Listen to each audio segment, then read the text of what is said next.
علیہ وسلم کے چچا کا وسیلہ لیا. پتہ یہ چلا اگر وسیلہ شرک ہوتا تو یہ تو اتنے بڑے متقی ہیں، پھر یہ وسیلہ کیسے تلاشتے؟ بتائیں آپ. صحابی رسول اگر وسیلہ حرام ہوتا یا شرک ہوتا تو یہ تو سب سے زیادہ شریعت کو جانتے. تو ہمارا عقیدہ یہ ہے کہ وسیلہ شرک نہیں ہے بلکہ جائز ہے. کیا ہے؟ جائز ہے. یہ تو آپ نے صحیح بخاری کی حدیث سماعت فرمائی. اور آگے ایک حدیث حضرت اوس بن عبداللہ فرماتے ہیں مدینہ منورہ میں جب لوگ سخت قحط میں مبتلا ہو گئے تو انہوں نے حضرت عائشہ صدیقہ رضی اللہ تبارک و تعالی عنہا سے آ کے عرض کی، اے عائشہ ہمارے اوپر بارش نہیں ہوئی ہے اور ہم بہت زیادہ پریشان ہیں. لوگ جو ہے بہت زیادہ پریشان ہیں، یہاں تک کہ جانور بھی گرمی کی وجہ سے مرے جا رہے ہیں. لہٰذا ایسا کرو ہمارے لیے دعا کرو، ہو سکتا ہے کہ آپ کی دعا اللہ پاک قبول فرما لے. حضرت عائشہ صدیقہ رضی اللہ تبارک و تعالی عنہا نے ارشاد فرمایا ایسا کرو حضور کریم صلی اللہ علیہ وسلم کی قبر انور کے سامنے لنٹر پہ ایک سوراخ کر دو.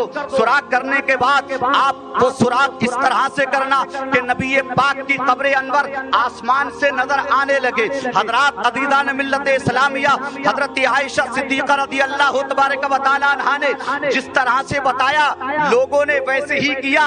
اللہ نے حضور کی قبر انور کے صدقے میں اتنی بارش فرمائی، اتنی بارش فرمائی. لوگ کہتے ہیں کہ جانور تر و تازہ ہو گئے، لوگ خوش ہو گئے اور جانور اتنے زیادہ موٹے ہو گئے، اتنی زیادہ ان پر چربی چڑھ گئی گویا کہ وہ پھٹ جاتے. پتہ یہ چلا کہ نبی پاک کے گنبد سے بھی وسیلہ لینا جائز ہے. حضور کے گنبد سے بھی وسیلہ لینا جائز ہے. اور بعض کہتے ہیں کہ وسیلہ حرام ہے، وسیلہ شرک ہے، وسیلہ ناجائز ہے.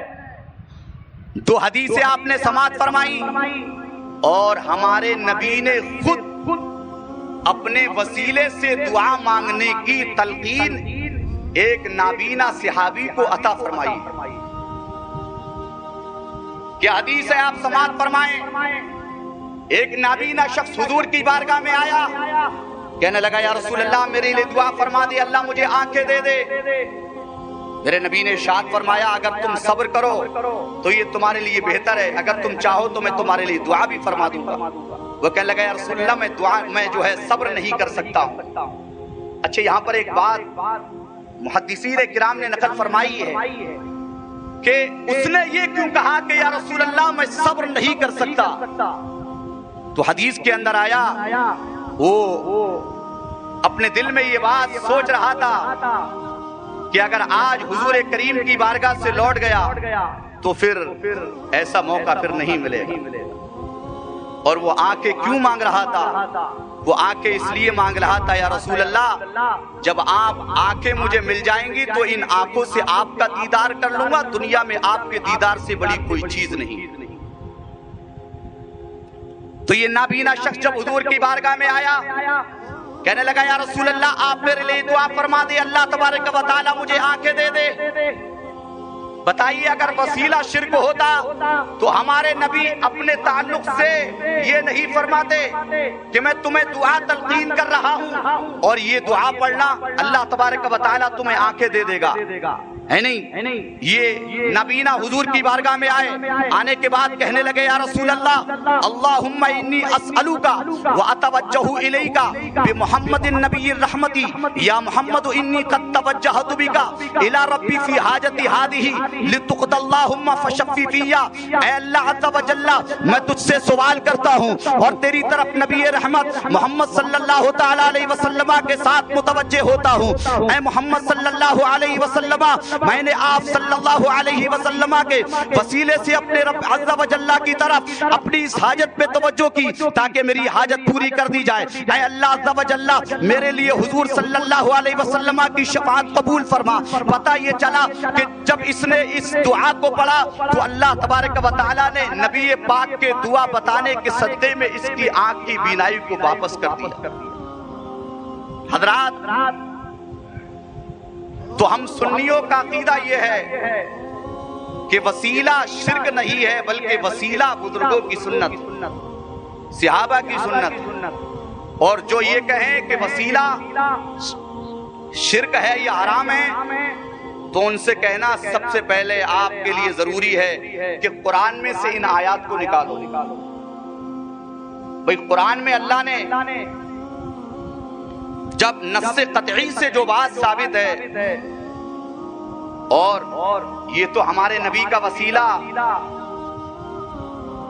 حضور کریم صلی اللہ علیہ وسلم کے بعد جب حضور دنیا میں تشریف لے کے آئے، اس کے بعد یہ حضور کے لیے وسیلہ حضور کو بنایا گیا، لیکن ہمارے نبی کے دنیا میں آنے سے قبل بھی حضرت سیدنا آدم علیہ السلام نے حضور کا وسیلہ لیا۔ کیسا وسیلہ؟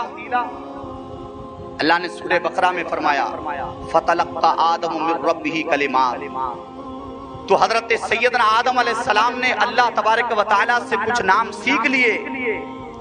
آپ نے پوری تاریخ سنی ہے کہ جب اللہ تبارک و تعالیٰ نے سیدنا آدم علیہ السلام کو زمین پر بھیجا، حضرت آدم علیہ السلام سے خطا اجتہادی ہو گئی تھی، اور آپ نے جب زمین پہ آئے اور آپ نے سوچا کہ کس کے وسیلے سے دعا مانگی جائے کہ اللہ تبارک و تعالیٰ میری خطاؤں کو معاف کر دے، تو آپ نے سنا ہوگا حضرت سیدنا آدم علیہ السلام نے نبی کریم صلی اللہ علیہ وسلم کے وسیلے سے دعا مانگی تھی، تو اللہ تبارک و تعالیٰ نے آپ کی خطا اجتہادی کو درگزر کر دیا۔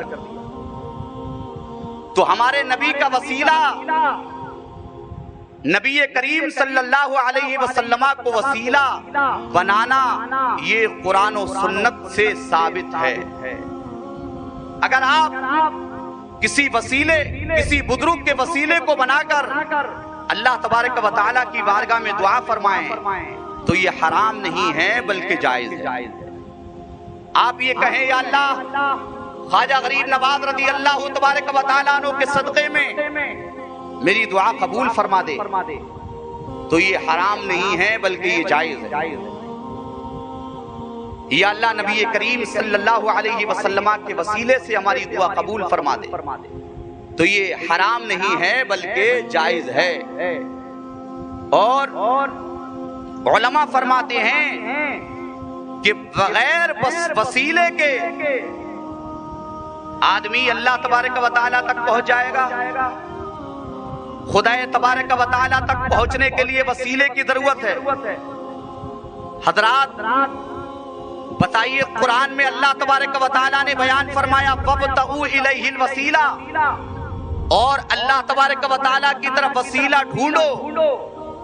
اے لوگو اگر تم کامیابی چاہتے ہو تو نبی مکرم صلی اللہ علیہ وسلم کا وسیلہ تلاشو، اور نبی مکرم صلی اللہ علیہ وسلم کے صدقے میں ایک حدیث میں حضور فرماتے ہیں کہ نبی پاک کے اوپر درود پڑھ کے جو دعا مانگی جائے اللہ تعالیٰ کبھی اس دعا کو رد نہیں فرماتا ہے۔ نبی مکرم صلی اللہ علیہ وسلم کے اوپر درود پڑھنے کے بعد میں اگر آپ کوئی دعا مانگیں تو اللہ تبارک و تعالیٰ ضرور آپ کی دعا قبول فرمائے گا۔ ان تمام آیات اور احادیث رسول سے پتہ یہ چلا کہ ہمارا عقیدہ یہ ہے کہ قرآن و سنت میں اللہ نے فرمایا وسیلہ تلاش کرو۔ اگر ہم کسی بزرگ کو یا کسی اور کو وسیلہ